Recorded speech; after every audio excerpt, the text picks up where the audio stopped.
Hi, my name's Scott Reel, and on behalf of ExpertVillage.com, I'd like to talk to you about vegetable gardening.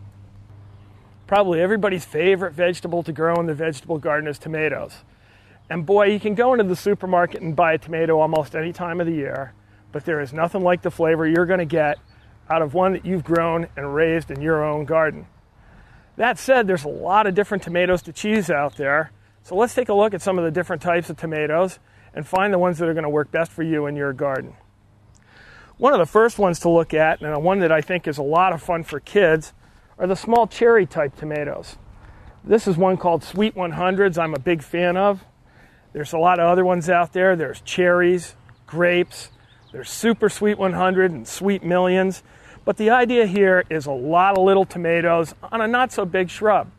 It's a great way to get a lot of bang for your buck with the tomatoes. Another one that's sweeping the nation is a patio type tomato. Patio type tomatoes are great for containers, or they're also great for a smaller sized tomato in the garden.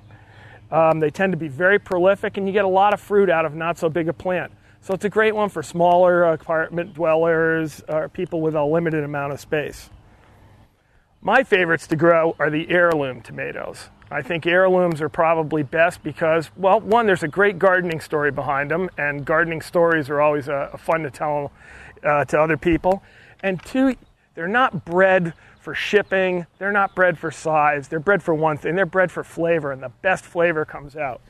Every year in my garden, I grow a Brandywine, and I think a lot of people will agree with me, Brandywine's the best flavored tomato out there. A new favorite that I've grown the past couple of years is Cherokee Purple. Now this is one of the ugliest tomatoes you will ever lay eyes on. It's also one of the very best tasting. And it's part of the reason that you don't see heirlooms sold in the supermarket so much is they can be a little funny looking sometimes. But go ahead, try some. Yellows, stripes, ghost tomatoes, purples. They have some of the best tomato flavor you're going to get out of there.